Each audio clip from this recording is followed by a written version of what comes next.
Olá, meus queridos, tudo bem com vocês? Lidere as suas tempestades.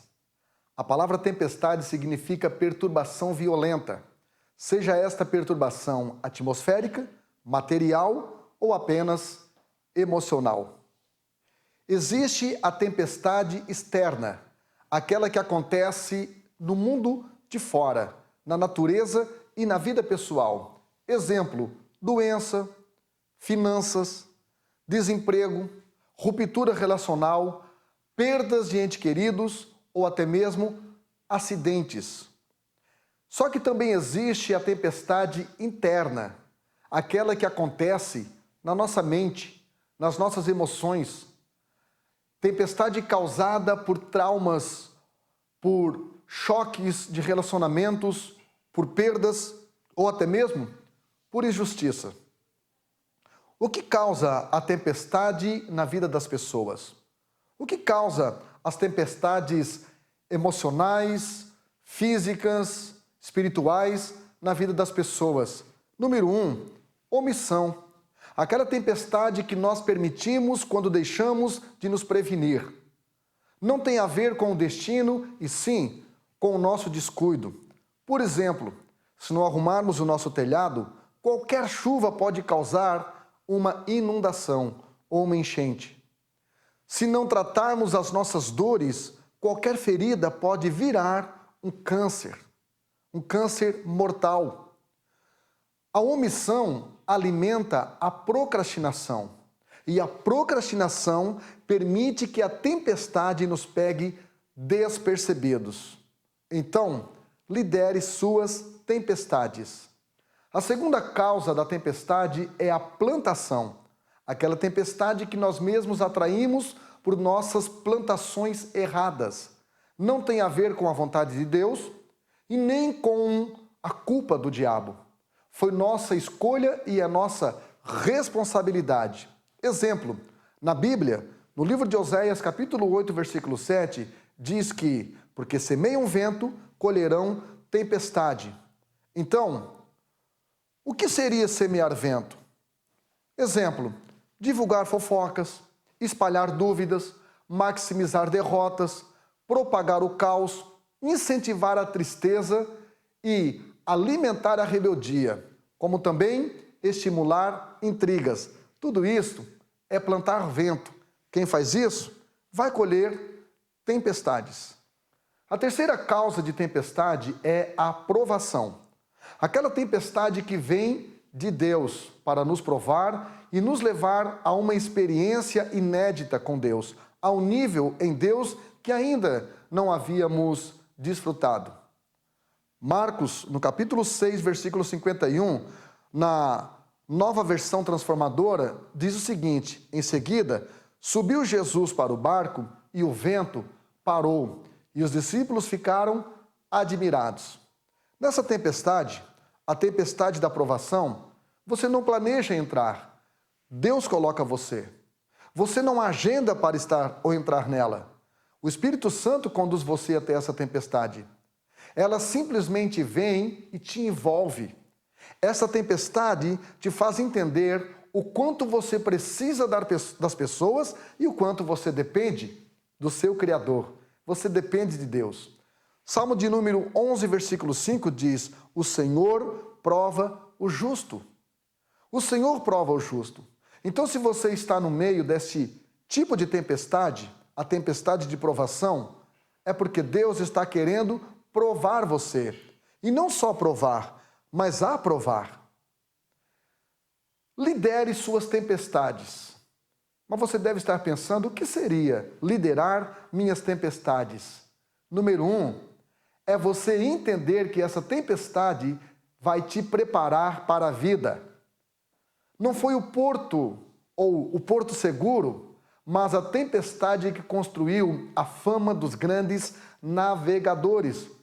São os problemas ou a resolução dos grandes problemas que forjaram os grandes líderes.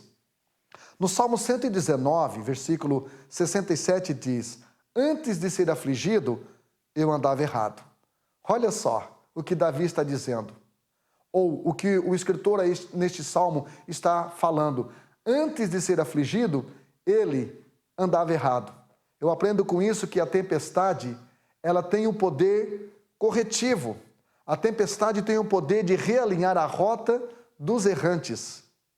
Número 2, você lidera a sua tempestade entendendo que nessa tempestade você não tem controle. Você não tem domínio sobre o mar, você não tem domínio sobre o vento, você não tem domínio sobre acidentes ou sobre circunstâncias desfavoráveis. Então, não se canse tentando controlar essa tempestade. Há um texto no livro de Atos, capítulo 27, versículo 15, envolvendo o apóstolo Paulo, que diz o seguinte: não podendo navegar contra o vento, dando de mão a tudo, nos deixamos ir à toa. Ou seja, só confiaram. Simplesmente confiaram. Número 3, você lidera a sua tempestade entendendo que nessa tempestade, Deus nunca nos perde de vista. Há um texto bem interessante no livro de Êxodo, capítulo 3, versículo 7, que diz assim: e disse o Senhor, tenho visto atentamente a aflição do meu povo que está no Egito. Sabe o que eu aprendo com isso? Que Deus nunca nos perde de vista. Ainda que no meio da perda, no meio da crise, no meio da provação, nós nos sintamos invisíveis, parece que ninguém está interessado em olhar para nós. Quando estamos em crise, parece que não chamamos a atenção de ninguém. O nosso Deus, o nosso Criador, nunca nos perde de vista no meio da tempestade. Por isso que nós oramos, porque nós entendemos que alguém está nos olhando.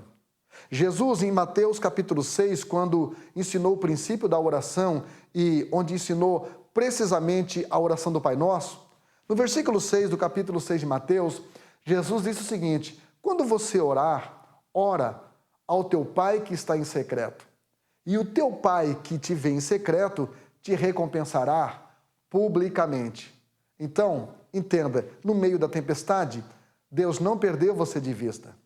Outra coisa, você precisa entender que as nossas tempestades sempre serão maiores do que nós e menores do que o nosso Deus. Sempre. Tem 2 capítulos anteriores ao capítulo 6 de Mateus, quando fala de uma outra tempestade, e a Bíblia diz que Jesus estava no barco, dormindo com os discípulos, e mesmo assim eles enfrentaram esta tempestade. Sabe o que eu aprendo com isso? Que a presença de Deus não nos isenta do processo, não nos isenta da forma como Deus irá tentar trabalhar em nossas vidas usando a mola propulsora da tempestade. Então, na tempestade de Marcos capítulo 4, Jesus falou com o mar, no versículo 39, dizendo: cala-te. Já na tempestade de Marcos capítulo 6, ele não falou com o mar, também não falou com o vento, ele falou com os discípulos 3 coisas: tem de bom ânimo, ou seja, se animem. Segunda coisa que ele falou, sou eu, ou seja, me conheçam. E a última coisa foi, não temas, ou seja, não tenha medo. Tem vezes que o problema está no mar, mas geralmente o problema está no marinheiro. Tem vezes que o problema está na obra, mas algumas vezes está no obreiro. Então, não tenha desânimo, não seja ignorante, saiba que Jesus está com você no seu barco. E por último, não tenha medo. Outra coisa, entenda que o que revela os verdadeiros amigos não é a prosperidade, é a tempestade. Você sabia que quando um barco está para afundar, os primeiros a pularem fora do barco são os ratos? Então, entenda uma coisa, que independente do tamanho da nossa tempestade, com Deus nós sempre chegaremos no nosso destino, no porto seguro.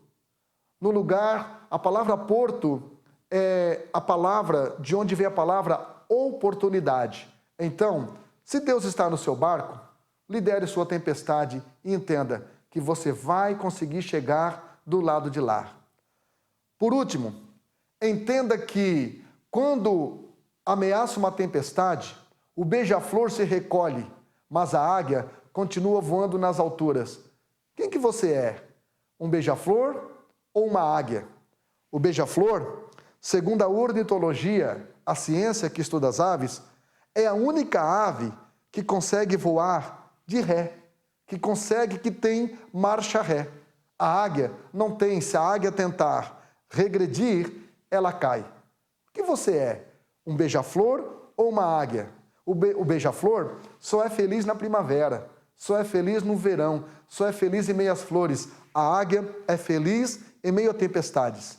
Por isso, a Bíblia diz em Isaías 40, versículo 31 e 32, mas os que esperam no Senhor renovarão as suas forças, subirão com asas como águias, correrão e não se cansarão, caminharão e não se fatigarão. Então, lidere a sua tempestade, porque quem não se lidera, se sabota.